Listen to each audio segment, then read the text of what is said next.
بسم اللہ الرحمن الرحیم رب اشرح لی صدری ویسر لی امری واحلل عقدۃ من لسانی یفقہوا قولی۔ میرے سے پہلے جو کتاب پیش کی گئی وہ جتنی کمانڈ اور جتنی کنٹرول اور جتنے سکون سے پیش کی گئی ہے، اس کے بعد میرے سے تو پہلے ہی میں نروس ہو رہا ہوں کہ یہ ایسے میں کیسے کر سکوں گا جیسے سر نے کر دی ہے۔ لیکن بہرحال میں کوشش کرتا ہوں کہ تھوڑی سی جو کتاب ہے اس سے آپ کا تعارف کرایا جائے۔ اس کتاب کا ٹائٹل ہے Islamic science and the making of European renaissance. اب یہ فرینچ ورڈ ہے، اس کا رینیساں یا جو بھی ایبریویشن ہو آپ صحیح بتائیں گے دیب صاحب، تو مطلب اس کا ہے نشاط ثانیہ۔ اچھا، اب یہ جو کتاب کو لکھنے والے ہیں ان کا نام ہے جارج سلیبا، اور یہ یونیورسٹی آف کولمبیا میں اسلامک اسٹڈیز اور عربک کے استاد ہیں۔ اس کتاب کے اندر انہوں نے کچھ باتیں ایسی کی ہیں جو کہ جنرلی ہمارے معاشرے میں جو پائی جاتی ہیں اس سے کچھ فرق ہے، تو میں اس حوالے سے ان کی کچھ باتوں کا آپ کے سامنے پیش کروں گا۔ رینیساں کا جو پیریڈ ہے وہ ہے تو یورپ کا پیریڈ، لیکن اس کے جو اثرات ہیں وہ دنیا کے اندر یورپ اور یورپ کے بعد جو یورپ کا جو انٹریکشن دنیا کے باقی علاقوں سے ہوا، جس میں کوئی زیادہ تر خوشگوار ہمارے ایکسپیرینسز نہیں ہیں، ناخوشگوار ہی ہیں، جس میں کولونائزیشن جو یورپ نے کی اور افریقہ اور ایشیا، ساؤتھ امریکہ، تمام جو کنٹریز میں گئے تو وہاں جب یہ اپنا سارا جو نالج ڈیولپ کیا وہ ساتھ ساتھ ادھر بھی لے کے گئے، تو وہ جو نالج وہاں ڈیولپ کیا گیا اس کے جو اثرات ہیں اچھے ہیں یا برے ہیں، اس کا تعلق رینیساں سے ہے۔ تو رینیساں کیسے ہوا اس کے اندر جو ہے عام طور پہ یہ سمجھا جاتا ہے، کیونکہ رینیساں کا مطلب ہے سیکنڈ لائف۔ تو یورپ کے اندر اگر ہم یہ سمجھتے ہیں کہ یہ یورپ کا جو ایرا تھا جس کے اندر یہ سب اویئرنیس کریٹ ہوئی، یہ اگر فرسٹ لائف تھی تو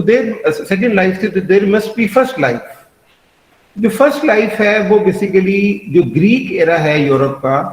جس کے اندر ارسطاٹل، سوکریٹیز، پلیٹو وغیرہ کے جو سارے لوگ جو تھے، ان کا جو نالج تھا اس کو یورپ اپنا فرسٹ لائف کہتا ہے، مطلب ایک پینیکل ہے ان کا۔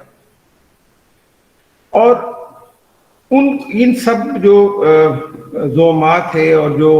فقیرین تھے، فلاسفرز تھے، ان کے ہوتے ہوئے اور اس سارے نالج کے ہوتے ہوئے بھی گریک جو سیولائزیشن تھی وہ ختم ہو گئی۔ تو ایک تو اس سے بھی ہمیں یہ سمجھ آتا ہے کہ یہ جو نالج تھا اگر وہ اتنا ہی سپیریئر تھا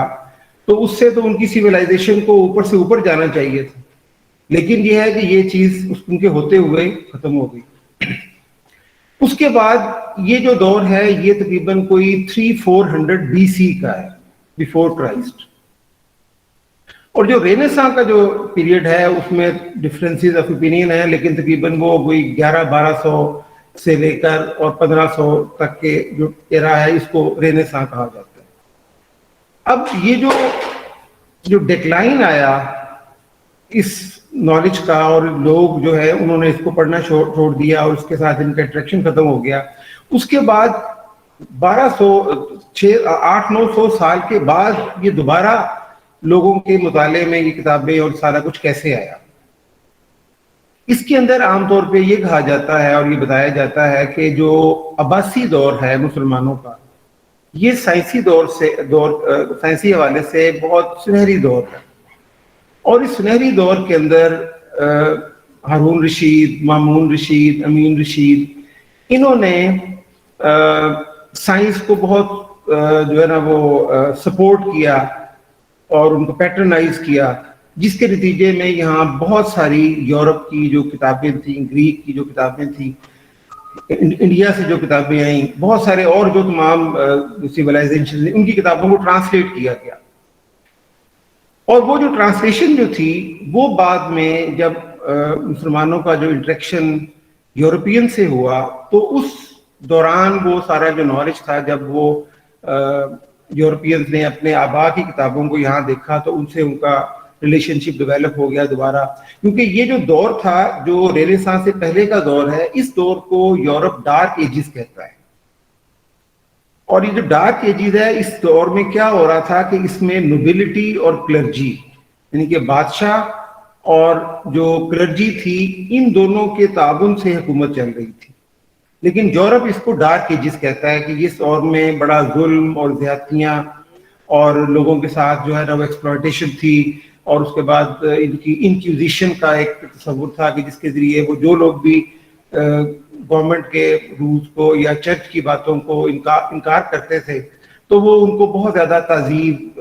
دی جاتی تھی، عذاب دیا جاتا تھا، سزائیں دی جاتی تھیں. تو یہ وہ ان کا خیال ہے یورپ میں سے کچھ مفکرین کا، اکثریت کا، یہ ڈارک ایجز ہے. تو اب سوال یہ ہے کہ یہ جو سارا دور تھا کہ 8-9 سال کے اندر، تو یورپ میں یہ ہوا کہ جب یہاں سے انٹریکشن ہوا تو یہ کتابیں انہوں نے آ کے یہاں سے پڑھی، اور یہاں سے پڑھنے کے بعد انہوں نے دوبارہ اپنے وہاں یورپ میں لے گئے، اور وہاں سے پھر ایک اویئرنیس کا دور شروع ہوا، اور اس کے بعد رینیسانس سٹارٹ ہوئی، اور آہستہ آہستہ پھر سائنٹیفک ریولیوشن آئی. پھر اس کے بعد جو ہے وہ انلائٹنمنٹ کا دور آیا، جس کو دور تنویر وغیرہ بھی کہا جاتا ہے. اور وہاں سے پھر جو ہے سائنٹیفک ڈیولپمنٹ جو نیچرل سائنس میں ہوئی، پھر سوشل سائنس کی جو سارے سبجیکٹس ہیں، economics, political science, sociology, psychology وغیرہ، یہ ڈیولپ ہوئے. اور یہ ان کی یہ جو ڈیولپمنٹ ہے یہ پھر آہستہ آہستہ یورپ کی ڈیولپمنٹ کے ساتھ ملی، اور اس کے بعد اسی دوران یورپ کی کالونائزیشن بھی ہوئی. یہ جو میں نے نیریشن آپ کے سامنے بیان کی ہے، اس کو عام طور پہ کہا جاتا ہے کہ یہ ایک ٹریڈیشنل ڈسکرپشن ہے کہ چیزیں کیسے ہوئیں، اور یہ رینیسانس میں مسلمانوں نے جو کنٹریبیوٹ کیا وہ کیسے کیا. جارج سلیبا نے اس کے اندر تھوڑا سا ایک ریویژنسٹ انہوں نے ایک پرسپیکٹو لیا ہے. انہوں نے اس چیز کو ریوائز کیا ہے، اور انہوں نے یہ دیکھا ہے کہ یہ جو موومنٹ تھی نالج کی، یہ ایسے نہیں ہوئی. ان کا یہ کہنا ہے کہ یہ پہلی بات تو یہ ہے کہ جو نالج کی جو ٹرانسفر تھی، یہ جو ڈیولپمنٹ، جو ٹرانسلیشن ہم نے کرائی، یہ عباسی دور کے بجائے یہ اموی دور میں ہوا. اور اموی دور میں جب خلیفہ عبد المالک کے دور میں جب مسلمانوں کی جو ریاست تھی وہ اسٹیبلش ہوئی، اور اسٹیبلشمنٹ کے بعد پھر آہستہ آہستہ سسٹمز بننے شروع ہوئے، جس میں فائنینس کے سسٹم سے اور دوسرے سسٹم سے. تو وہ جو سسٹم بنانے کے دوران انہوں نے جب وہاں گریک اور ایرانی سسٹم جو کہ پہلے سے موجود تھے، جب ان کو انہوں نے پڑھنا شروع کیا تو ان کو پڑھنے کے لیے صاف ظاہر ہے کہ ان کو اس سسٹم کے ایکسپرٹس کی ضرورت تھی. تو جو چونکہ لینگویج جو آفیشیل تھی وہ عربک تھی، تو اس لیے وہ ٹیکسٹ کو پڑھنا ان کے لیے ممکن نہیں تھا. تو نتیجہ یہ ہوا کہ انہوں نے پھر بہت سارے وہ لوگ جو کہ پہلے یہ ان ساری چیزوں کے اندر وہ کتابوں کو پڑھتے تھے اور گورنمنٹ کے سسٹم کو چلاتے تھے، لیکن جب یہ سسٹم نیا آیا تو وہ فارغ ہو گئے. تو انہوں نے ان کو انگیج کیا اور ان کو کہا کہ آپ ان چیزوں کو ٹرانسلیٹ کریں. تو وہ جب چیزوں کو ٹرانسلیٹ کیا تو اس کے ذریعے پھر آہستہ آہستہ بہت سارے اور چیزیں بھی ٹرانسلیٹ ہونی شروع ہوئی. اس کے ساتھ ساتھ جارج سلیبا نے ایک اور بات بھی ہمیں بتائی کہ وہ یہ کہتے ہیں کہ جو مسلمان جب مختلف علاقوں میں جاتے تھے تو ان کو قبلے کی ڈائریکشن کی ضرورت ہوتی تھی، اور قبلے کی ڈائریکشن جاننے کے لیے ان کے پاس کوئی سالڈ نالج نہیں تھا. اس میں آپ کو پتا ہے کہ ایسٹرونومی کا جو نالج ہے وہ ریکوائرڈ ہوتا ہے. تو ایسٹرونومی کے نالج کو مطلب جب ان کو ضرورت پڑی تو ان کو پتا چلا کہ گریک اور ہندو کلچر کے اندر ایسٹرونومی جو ہے وہ کافی حد تک آگے جا چکی تھی. تو چنانچہ انہوں نے پھر اس کتابوں کو ٹرانسلیٹ کرانا شروع کیا. تو یہ جو بات ہے کہ جو عباسی دور میں مسلمانوں نے اس کو ٹرانسلیٹ کیا، یہ نہیں ہے، بلکہ وہ کہتا ہے ایک بات تو یہ ہے کہ یہ اموی دور میں ہی کام سٹارٹ ہو گیا. اچھا، دوسری بات یہ ہے کہ وہ یہ اور وہ یہ دو جو دور ہیں اس میں سے وہ جو پہلا دور ہے جس پہ وہ کہتا ہے کہ جو عباسی دور، اس کو دور پہ وہ کہتا ہے کہ یہ middle age engagement with the Europeans تھی، مسلمانوں کی یورپ کے ساتھ جو ہے مڈل ایج انگیجمنٹ، جو کہ پرانا پرسپیکٹو تھا. اس کا جو پرسپیکٹو ہے وہ یہ کہتا ہے کہ یہ جو کنیکشن ڈیولپ ہوا یورپ کا، یہ رینیسا ارینجمنٹ تھی، انگیجمنٹ تھی. اور یہ جو ٹائم ہے یہ رینیسانس سے کچھ 200-300 سال پہلے کی بات ہے. اب اس کے اندر ایک میں بہت اہم بات آپ سے عرض کرنے لگا ہوں، جو کہ جس نے رینیسانس کو مطلب امپیٹس دیا، اس میں سٹارٹ ہوا، وہ یہ تھا کہ گریکس کے زمانے سے جو اسٹرانومی کے جو آپ کے سارا جو یہ سائیکل ہے، سسٹم ہے جو اسٹرانومیکل، اس کا جو اس کے بارے میں جو تصور عام تھا یا مشہور تھا وہ یہ تھا کہ زمین ساکن ہے اور زمین کے ارد گرد تمام چیزیں گھومتی ہیں.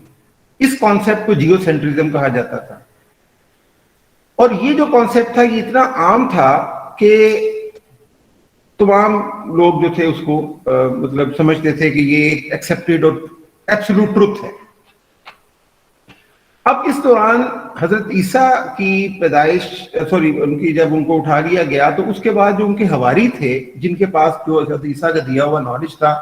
وہ جب ڈسپرس ہو گئے تو وہ اپنے جو بھی ان کے پاس چیزیں تھیں وہ اپنے ساتھ لے گئے. لیکن جب انہوں نے وہ روم کے سائڈ پہ گئے اور انہوں نے بہت تبلیغ کی تو وہاں یہ ہوا کہ بہت سارے لوگوں نے کرسچینٹی کو اڈاپٹ کر لیا. تو رومن جو کنگ تھے ان کو ایک محسوس ہوا اس وقت کہ اگر ہم نے کرسچینٹی کو اڈاپٹ نہ کیا تو یہ ہمارے لیے ایک بہت بڑا تھریٹ ہوگی. چنانچہ فرسٹ جو کنگ تھا جو کہ جس نے کرسچینٹی کو اڈاپٹ کیا وہ کانسٹینٹائن تھا. اس نے اس کو کرسچینٹی کو اڈاپٹ کر لیا. جب اڈاپٹ کیا تو اس نے ان کے حواریوں سے کہا کہ اچھا جی آپ لائیں کتاب، اللہ کا جو کلام ہے جس کے بارے میں آپ کہتے ہیں کہ اس کے ذریعے ہم نے سارے معاملات کو چلانا ہے، وہ آپ مجھے دیں. تو جب انہوں نے اپنے ورژنز دیے تو وہ اتنی زیادہ بائبل کے ورژنز تھے کہ وہ کتاب کے ٹیبل بھر گئے. اس پہ انہوں نے کہا کہ جی یہ تو مطلب ایکسیپٹیبل نہیں ہے، آپ کو تو کچھ اس کو کمپائل کرنا پڑے گا. چنانچہ اس کے 4 ورژنز بن گئے کمپائل کر کے، ایوریج کر کے. اچھا، اس کے اندر کچھ ورژنز میں یہ بات بھی شامل ہو گئی جو کہ یہ تصور تھا جیو سینٹرزم کا، کیونکہ وہ صاف ظاہر ہے کہ اللہ تعالیٰ کی کتاب پرزرو تو نہیں ہوئی تھی. چنانچہ وہ جو چیزیں کچھ لوگوں کے اپنے تصورات تھے وہ بھی بائبل کے اندر آ گئے. اور وہ بائبل کے اندر جب آئے تو جو بندہ بائبل پہ یقین کرتا تھا اس کے لیے یہ عقیدے کا حصہ بن گیا. اور یہ ایک نیچرل سائنس کا جو ایک علم تھا اس کو ایک عقیدے کا حصہ بنا لیا گیا. اچھا، اس کے بعد ہم آ جاتے ہیں فاسٹ فارورڈ کوپرنیکس، جس کا جو ٹائم ہے وہ 15 سینچری ہے. کوپرنیکس جو ہے اس کے بارے میں یہ کہا جاتا ہے کہ کوپرنیکس نے یہ تصور پیش کیا کہ جو جیو سینٹرزم کا تصور ہے یہ ان سائنٹیفک ہے، ان ٹرو ہے، اور اس کے بجائے ہیلیو سینٹرزم یعنی کہ سورج کے سینٹر ہونے کا جو تصور ہے وہ درست ہے. اب یہ جو بات ہے کہ یہ بات کوپرنیکس نے کہی، اس کی بنیاد کیا ہے؟ تو جارج سیبا یہ کہتے ہیں کہ اصل میں جو ٹولیمی جو تھا، جو اصل میں جو ان کا فلاسفر ہے جس نے کتاب میں اور اپنے میتھمیٹیکل تھیورمز کے ذریعے یہ ثابت کیا تھا کہ جیو سینٹرزم کا جو تصور ہے وہ درست ہے، اس کی جو کتاب تھی، اس کتاب کو مسلمانوں نے جب ٹرانسلیٹ کیا تو اس کے اوپر انہوں نے بہت زیادہ شرح کی، اس کو جرح کی اور اس کے بعد ان کو یہ محسوس ہوا کہ جو تھیورم ڈیولپ کیا ہے ٹولیمی نے، وہ تھیورم کے اینڈ پہ جو اس نے کنکلوژن نکالا ہے، اس کو کنکلوژن نکالنے کے لیے اس کو کچھ تھیورمز چاہیے تھے جس کی بنیاد پہ وہ تھیورم سالو ہو سکتا تھا. اور وہ تھیورم ٹولیمی کے وقت اس وقت میتھمیٹیکلی اویلیبل نہیں تھے. تو وہ یہ بتاتا ہے کہ ٹولیمی کی وہ کتابیں جو کہ گریک لینگویج میں لکھی ہوئی تھیں اس کے اندر وہ تھیورم نہیں موجود، لیکن جو کتابیں ٹولیمی کی عربک سے ٹرانسلیٹ ہو کے آئیں اس کے اندر وہ جو تھیورم تھا وہ اس کا پورا وہ پیچھے سے انہوں نے کیلکولیشن صحیح کر کے اس کو لکھا ہوا تھا، موجود تھا. تو اس بنیاد پہ وہ یہ کہتا ہے کہ اصل میں ہوا یہ ہے کہ جب یہ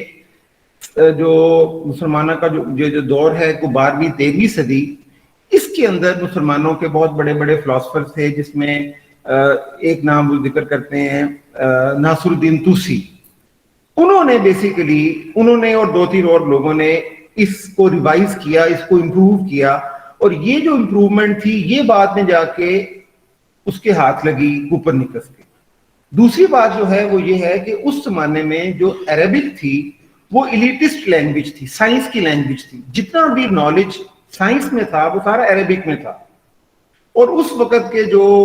لوگ تھے، جو کہ جس طرح آج ہم انگلش کو ایک باعث افتخار سمجھتے ہیں یا اس کو سمجھتے ہیں کہ ایلیٹسٹ لینگویج ہے، اس زمانے میں روم کے اندر جو عربک تھی وہ ایلیٹس کی لینگویج تھی، عالموں کی لینگویج تھی، اسکالرز کی لینگویج تھی. تو چنانچہ اس کا یہ کہنا ہے کہ جو غالباً اس کو بھی عربک آتی تھی، اس نے ڈائریکٹلی اس سے استفادہ حاصل کیا. اب ایک تو یہ بات ہے، اور یہ جو جب یہ آئی تو اس کا مطلب یہ ہے کہ جو کوپرنیکس نے جو آگے سے یہ جو ہیلیو سینٹرزم کا تصور کیا، اس کا اوریجنل اپنا نہیں تھا، بلکہ اصل میں اس کی بنیاد ناصر الدین طوسی کا دیا ہوا وہ علم تھا جس کے ذریعے اس نے اس کو ایکسپلور کیا. ایک تو یہ بات نہیں ہے جو کہ عام طور پہ آپ کو پتا ہے کہ ہمارا جو طبقہ ہے، ہم 200 سال غلام رہے، اور غلامی کے جو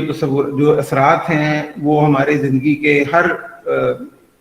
معاملے میں ہمارے اوپر پائے جاتے ہیں، جس کی وجہ سے ہمارے اندر ڈیسپوٹنسی بھی ہے. ہمیں جو ہے نا وہ اس بات کے تانے بھی مارے جاتے ہیں کہ جی مسلمان جو ہے نا انہوں نے اسلام سائنس میں کچھ بھی نہیں کیا، اور سب کچھ جو ہے وہ تو یورپ نے کیا. تو یہ جو بات ہے یہ ایک ہمیں کانفیڈنس دیتی ہے کہ یہ ایسی بات نہیں ہے. یہ جو سائنس ہے، سائنس کا جو اوور آل علم ہے، یہ کوئی اسلامک یا یورپین یا کسی ایک قوم کے ساتھ مختص نہیں ہے، بلکہ یہ ہیومن انٹرپرائز ہے. یہ ساری قوموں نے مختلف ٹائم پہ اپنی اپنی کنٹریبیوشن کی ہے، اور یہ ہمارا ایک مشترکہ معاملہ ہے. اور یہ کہہ دینا کہ مسلمانوں کا اس میں کوئی کنٹریبیوشن نہیں ہے اور یہ انہوں نے کیا، اور پھر اس کے بعد تانے دینے کہ جی ہم نے کیا کیا اور ہمارے مسلمانوں نے کیا کیا، یہ ہماری غلامی اور مروبیت کی ایک جو ہے نا وہ بڑی تکلیف دہ صورتحال ہے. اچھا، دوسرا ایک اس میں جو بات اس نے اس میں ذکر کیا، اس نے کہا کہ جی بات یہ ہے کہ جو عام طور پہ جو ہمارا تصور سمجھا جاتا ہے کہ مسلمانوں کا جو گولڈن ایرا تھا سائنس کے حوالے سے، وہ عباسی دور ہے، جو کہ 800 700 800 کا دور ہے، جس میں عباس یہ جو ہارون رشید، مامون رشید وغیرہ تھے. اور اس کے بعد اس میں اسلام کے سائنس میں ڈکلائن آ گئی. اسلام کی سائنس میں جو کنٹریبیوشن تھی اس میں ڈکلائن آ گیا، مسلمان جو ہے وہ سائنس سے دور ہو گئے، اور یہ سارا کچھ. وہ ایک بالکل فرق بات کرتا ہے. وہ یہ کہتا ہے کہ ایسا نہیں ہے، بلکہ وہ کہتا ہے کہ جی اسلام کا جو سائنس کے حوالے سے گولڈن ایرا ہے وہ 12ویں 13ویں صدی کے بعد کا دور ہے. اور عام طور پہ امام غزالی جو ہیں، جن کا جو ٹائم ہے وہ تقریباً 12ویں صدی کا ہے، 11ویں صدی 12ویں صدی کا، ان کو بہت مورد الزام ٹھہرایا جاتا ہے کہ ان کے آنے سے مسلمانوں کے اندر عقل اور سوچ بچار اور سائنس کے ساتھ جو تعلق تھا وہ ختم ہو گیا، کیونکہ انہوں نے فلاسفرز پہ اور سائنس پہ بڑی تنقید کی، اور اس کی وجہ سے مسلمان بھی وہ فلاسفی سے اور اس سے متنفر ہو گئے، اور اس کے بعد مسلمانوں کا سائنس پہ ڈکلائن ہو گیا. He says the other way around. وہ کہتا ہے جی کہ امام غزالی جو تھے انہوں نے تو پیوریفائی کیا مسلمانوں اسلام کے تھاٹ کو، اور جو مغربی تصورات کے جو اثرات نیگیٹو آ رہے تھے اسلامک تھاٹ پہ، جو ٹریڈیشن کو انفلوئنس کر رہے تھے، ایک تو انہوں نے اس کو ہٹایا، اور دوسرا یہ ہے کہ امام غزالی کے بعد والا جو دور ہے جس میں 1258 میں آپ کو پتا ہے کہ منگولز نے بغداد کو رینسیک کیا اور تباہ و برباد کر دیا. تو وہ کہتے ہیں کہ یہ وہاں تو یہ ہوا، لیکن ایک انہوں نے ایک ذکر کیا، نام مجھے ابھی پتہ نہیں عربی میں ہے، مراغہ اور آبزرویٹری تھی، جو کہ وہ کہتے ہیں کہ 1258 میں یہ ہوا منگولز کا واقعہ، اور 1259 میں یہ آبزرویٹری قائم ہو رہی ہے مسلمانوں کے علاقے میں، جو اس بات کا انڈیکیشن ہے کہ مسلمانوں کا اگر بغداد فال ہوا تھا تو مسلمانوں کی جو اوور آل پوری سیولائزیشن تھی